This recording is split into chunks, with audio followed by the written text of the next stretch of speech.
Dans cette vidéo, nous allons étudier les signes d'une fonction après avoir étudié les variations d'une autre fonction. Nous allons voir comment cela peut se faire dans cette vidéo. Cela va donc se détacher en 3 questions que vous voyez là. Étudier les variations de G, et dresser le tableau de variation,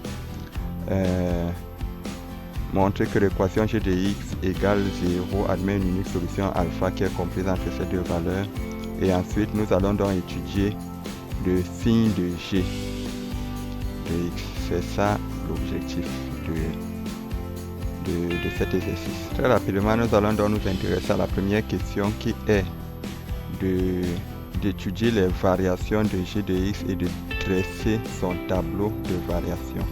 Ok, G de x est une fonction polynôme et les fonctions polynômes ont pour domaine de définition R lorsque l'ensemble de départ de la fonction est R. Et comme c'est le cas ici, l'ensemble de départ, puisque rien n'a été précisé par rapport, ça veut dire que l'ensemble de départ est R. C'est donc pourquoi le domaine de définition de G ici est R. Nous allons donc déterminer les limites aux bornes du domaine de définition. Donc, il s'agira ici de calculer les limites à plus infini et à moins l'infini. À plus infini, puisque G de x est une fonction polynôme, la limite à plus infini va être la limite de son monôme de plus haut degré. Le monôme de plus haut degré ici, c'est 2x cube. Donc, nous allons calculer la limite lorsque x tend vers plus infini de 2x cube et nous trouvons évidemment plus infini. De même, le calcul de la limite de G de x à moins l'infini, puisque G de x est une fonction polynôme, ça va être la limite de son monôme de plus haut degré qui est 2x cube. Et la limite de 2x cube lorsque x tend vers moins l'infini, alors va nous donner moins l'infini. D'où le résultat que nous avons. Bon, en ce qui concernant la continuité, les fonctions polynômes sont continues dans leur domaine de définition. Donc, la raison pour laquelle nous avions dit ici que f était continu, G plutôt était continu dans son ensemble de départ qui est R. Domaine de dérivabilité et dérivée, puissance de variation. Les fonctions polynômes, déjà, les fonctions polynômes sont dérivables dans leur domaine de définition. Voilà donc ce qui nous permet donc de dire que nous pouvons calculer la dérivée dans tout R pour toutes les valeurs de x dans R. La fonction g' de x est définie. Donc, quel que soit x donc appartenant à ce R là, c'est l'ensemble de dérivabilité que nous prenons encore ici à ce niveau.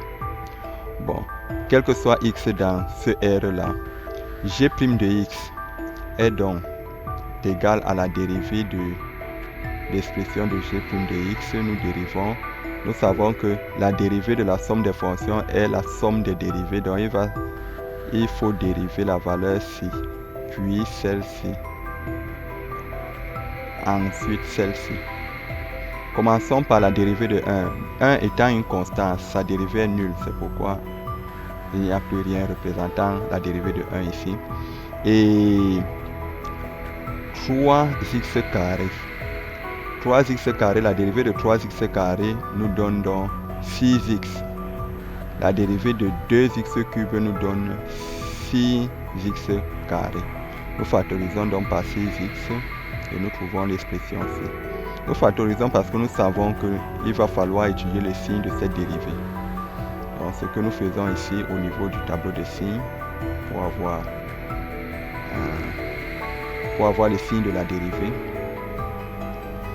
Bien, la première ligne ici, c'est de 6x. Le signe de 6x va changer uniquement lorsque x vaut 0.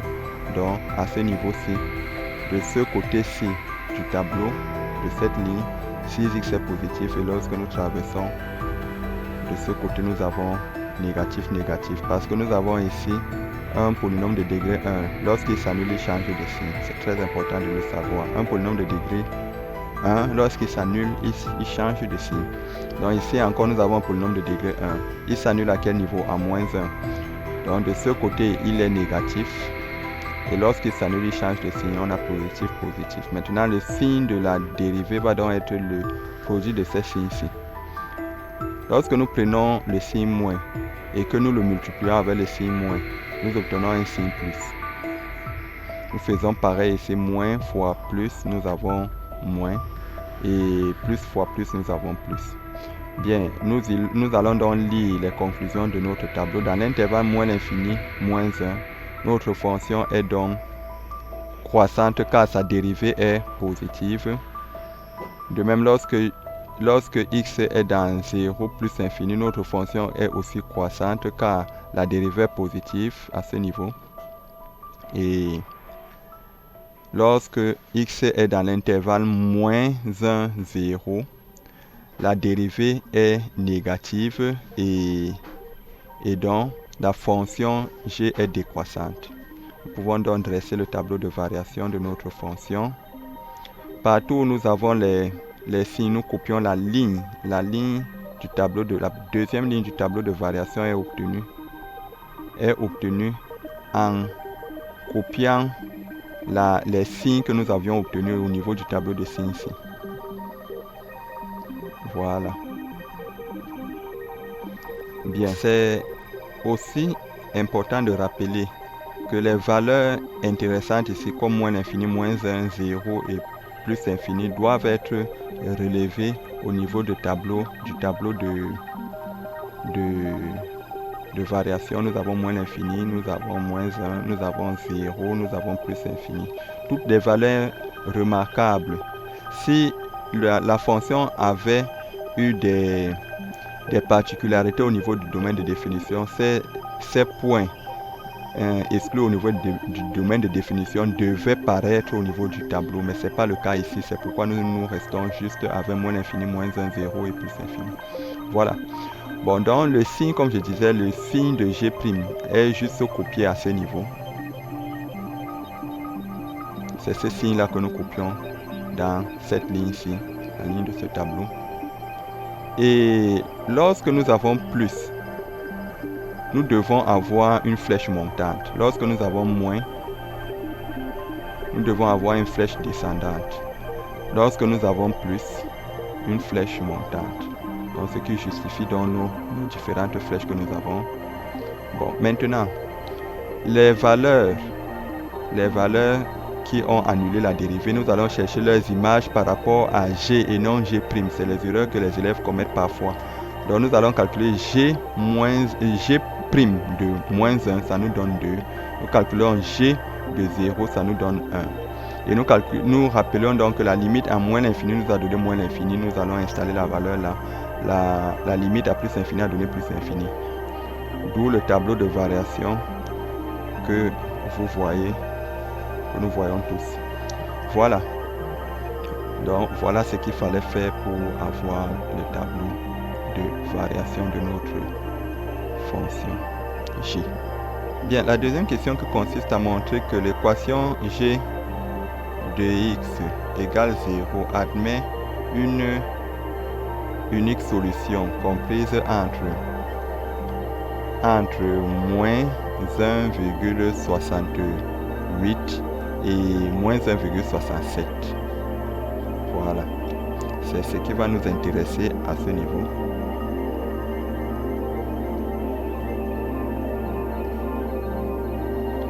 En effet, nous allons, ces questions se résolvent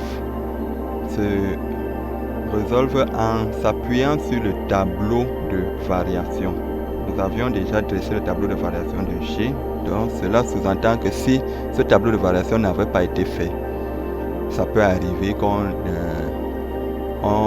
évalue de cette façon-là. Si c'est fait de cette façon, vous devez au préalable dresser d'abord le tableau de variation de la fonction pour pouvoir répondre à cette question. Bon, donc, nous constatons que notre fonction, voilà ses variations, elle part de moins l'infini à 2. Pour passer de moins l'infini à 2, il faut passer par 0, évidemment, puisque moins l'infini porte le signe négatif et 2 est positif. Donc, la fonction étant négative, ensuite positive, elle est donc forcément passée par 0. Faudrait passer par 0. Bon, donc entre moins 1 et 0, la fonction est partie de 2 pour descendre à 1. Elle ne traverse pas 0. Ensuite, entre 0 et plus infini, elle part de 1 et remonte à plus infini. Nous constatons donc qu'il y a une seule possibilité de passer par 0, c'est dans l'intervalle moins l'infini moins 1. Et rappelons donc que la fonction passe par 0 et ne saute pas 0 puisqu'elle est continue. Puisque nous avions dit que c'était une fonction polynôme. Les fonctions polynômes sont continues dans R ou alors dans leur ensemble de départ si vous voulez être plus précis. Bon, donc, notre fonction est dans l'intervalle moins 1 plus infini. Elle est minorée par 1, comme nous le disons ici. Ne change donc pas de signe, d'après le tableau de variation. Et dans l'intervalle moins l'infini moins 1, j'ai changé de signe. C'est ce que j'ai expliqué ici, puisqu'elle part de moins l'infini à 2. Donc, quelque part, elle change de signe. Maintenant, on justifie ici en disant car la limite à moins l'infini donne moins l'infini et la valeur de g lorsque x vaut moins 1, c'est 2. Les deux valeurs étant de signe contraire, cela veut dire que la fonction change de signe. Maintenant, changer de signe ne signifie pas forcément qu'elle s'annule. Bon, maintenant, le fait que la fonction soit continue dans cet intervalle-ci, puisque la fonction est continue dans moins l'infini moins 1, cela veut dire qu'elle change de signe en s'annulant. Donc, c'est pourquoi il est nécessaire de préciser cette remarque-ci.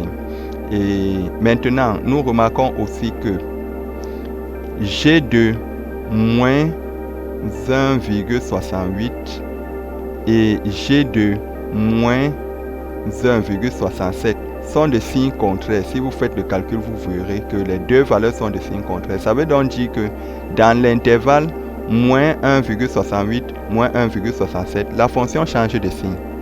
Donc notre alpha que nous cherchons est donc dans cet intervalle. Donc il reste juste à préciser ici que la fonction est monotone. La monotonie nous permet donc de conclure que la fonction va changer de signe une seule fois. Elle ne peut pas changer de signe deux fois. Donc elle va passer par 0 une seule fois. C'est important, c'est la monotonie qui précise l'unicité de la solution. Donc les trois conditions 1, 2, 3 étant réunies, nous pouvons donc conclure que g de x égale 0 admet une unique solution alpha dans R qui est comprise dans cet intervalle-ci. Donc voilà ce qui achève la deuxième question de notre démonstration du jour. Bien, troisième et dernière question pour cette vidéo. Déduisons alors le signe de g de x dans R. En effet, pour répondre à cette question, nous allons nous souvenir de ce que nous venons de faire à la question 2. Nous avions vu que g de x ne pouvait changer de signe dans R que dans un intervalle qui est l'intervalle moins ou enfin